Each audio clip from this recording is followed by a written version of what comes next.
Good morning, fourth grade, and welcome back. Today in Holes, we're going to be talking about the curse that resides over Camp Green Lake. We're reading about 2 chapters of it in our book Holes. As you can see, I've got the word visualization up on the board and also this giant empty lizard. So today we're actually going to talk about, we've got my tiny lizard up here, so I'm going to circle that because this is our important imagery in the book that we're talking about today. And we're going to talk about visualization in a story. So this first chapter that we're going to read, it's only about 2 pages, but it's going to tell us everything that we need to know about yellow-spotted lizards because they are very important to us in our story. And as the further we get into our story, the more that they will become of importance to us. So in order for them to be that important to us, it's important for us to kind of know what they look like in our head. Because visualization is when we make a picture in our head to kind of represent what we're reading. Because we're just reading words. If we're just reading words and we're not making a movie in our head, we're not really getting the full benefit of the story. So when I visualize, I want to really take in all the details that the books gives me about this object, and I'm going to try and draw a picture of it in my head. So as we go through and read the first chapter, we're going to kind of fill in this lizard to make it look less like an empty lizard and make it look more like a yellow-spotted lizard. So let's get started with that. A lot of people don't believe in curses. A lot of people don't believe in yellow-spotted lizards either. But if one bites you, it doesn't make a difference whether you believe it or not. As you can remember from earlier, the yellow-spotted lizard, if you bite it, well, not if you bite it, but if it bites you, you're donezo. Actually, it's kind of odd that scientists named the lizard after its yellow spots. Each lizard has exactly 11 yellow spots, but the spots are hard to see on its yellow-green body. So, let's kind of fill it in a little bit then. So we've got yellow spots and a yellow-green body. So first I'm going to start with the yellow-green body. The only thing I have is like a true green marker. So we're just going to kind of fill it in. Mrs. DeYoung's going to kind of scribble a little bit. That's okay. Because we ain't got time for all that. Scribble, scribble, scribble. You know, if we were in class and we were drawing, I would be telling you not to scribble, but we're not in class right now, are we? So, okay, we've got a green body. That's the first step to me seeing my lizard. Then we have exactly 11 spots. So, don't have yellow, but I do have an orange. So I'm going to draw exactly 11 spots. So I'm going to do 1, 2, 3, 4, 5. 1, 2, 3, 4, 5. I've got 2 rows of 5, which is 10, and I'll put a little one right on its back there for 11. 11 yellow spots. And as you can see, it's kind of hard to see in the video, just like it would be hard to see in real life, as Stanley said. So let's keep going and see what else we can find out about this lizard. The lizard is from 6 to 10 inches long, so it's about yay big. Let's get a ruler real quick, actually. I have one. So if we have this ruler here, the lizard is anywhere from this big to about this big. So those are pretty big lizards. Bigger than my head, so I've got a big head, so 6 to 10 inches long and has big red eyes. In truth, its eyes are yellow, and the skin around it is actually red, but everyone always speaks of its red eyes. It also has black teeth and a milky white tongue. So, this is very descriptive wording, by the way. This is how we should write. So we've got red eyes, bright red eyes. Can we see those red eyes? Yeah, pretty close. Let's see. Do I have my red marker? I do. Red eyes. Let's make that better red. There we go. There's our bright red eyes. And then it said that we have black teeth, which sounds really scary. This sounds like a scary looking lizard, I gotta tell you. So let's give it some teeth. I'm gonna give it some sharp chompers. Almost kind of looks like an alligator now. And it's got a milky white tongue. So obviously I don't have a white marker, but I'll give it a tongue outlined in black. That's actually white. And that's our lizard. Kind of a creepy looking thing, but that's okay. Looking at one, you would have thought it should have been named red-eyed lizard or black-toothed lizard, or perhaps white-tongued lizard. If you've ever been close enough to see the yellow spots, you're probably dead. The yellow-spotted lizard likes to live in holes, which it offers shade from the sun and protection from predatory birds. Up to 20 lizards may live in one hole. They have strong, powerful legs and can leap out of very deep holes to attack their prey. They eat small animals, insects, certain cactus thorns, and the shell of sunflower seeds. So this says that they have really strong legs, and I have little twig legs right here, little weak twig legs. So I'm going to make those a little bit thicker and stronger with my green marker here. There we go. Strong lizard legs.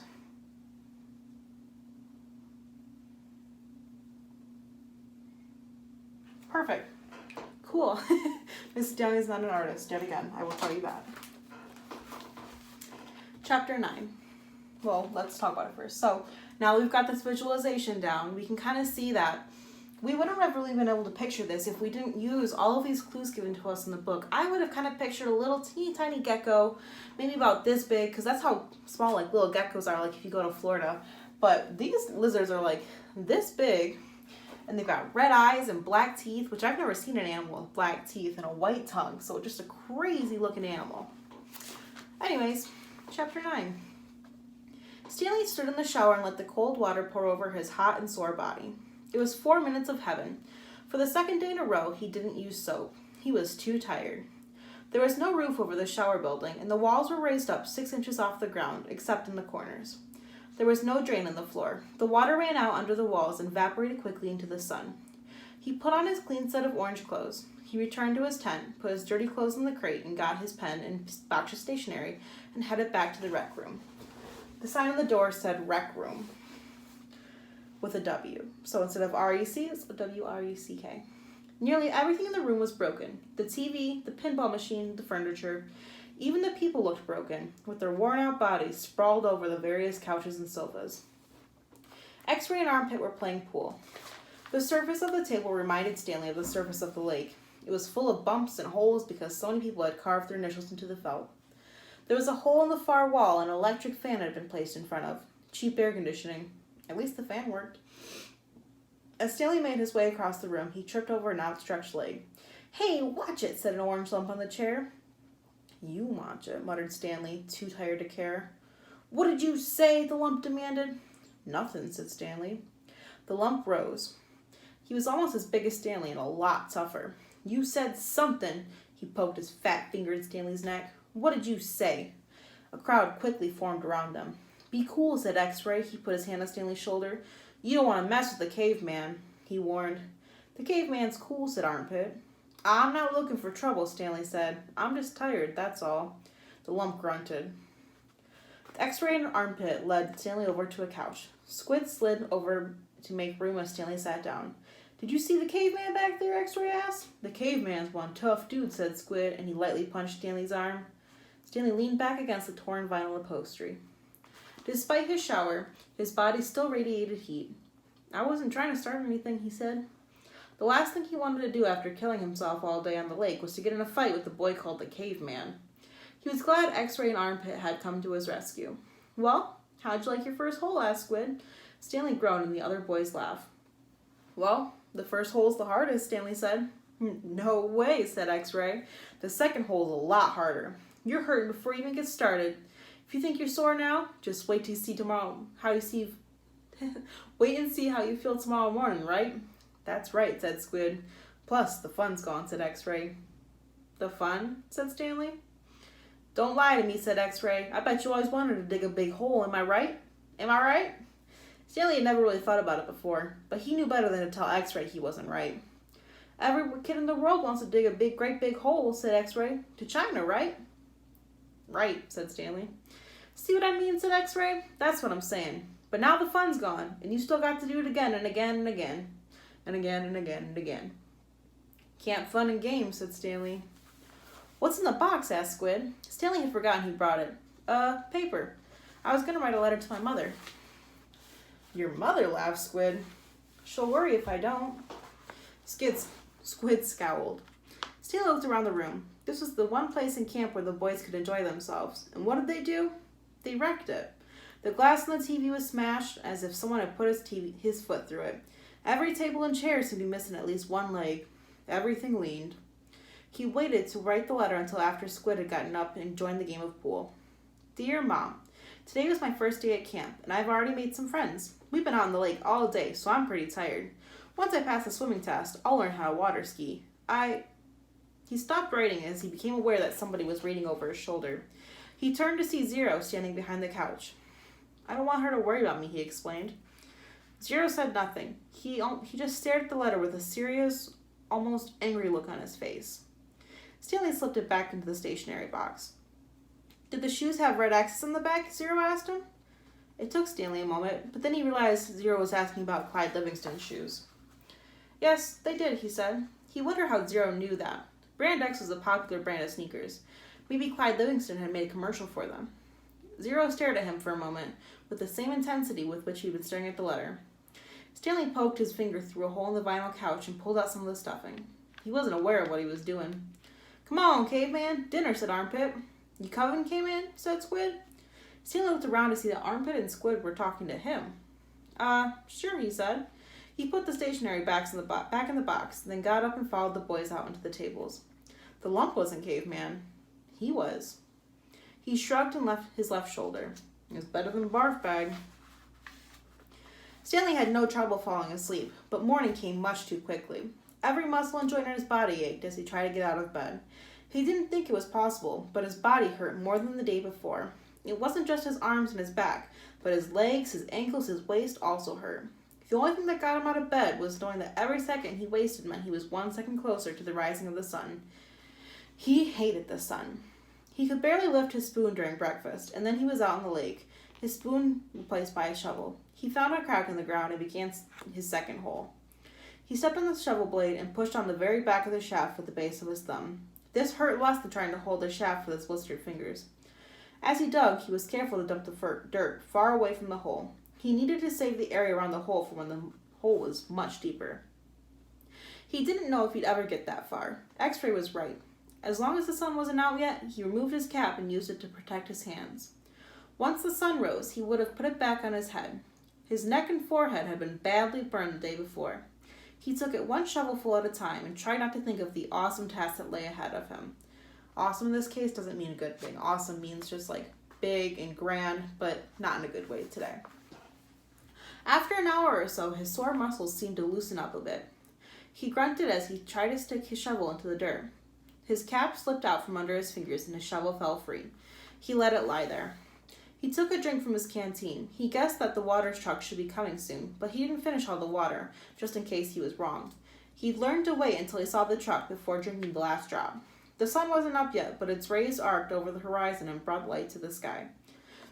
He reached down to pick up his cap, and there next to it he saw a wide, flat rock.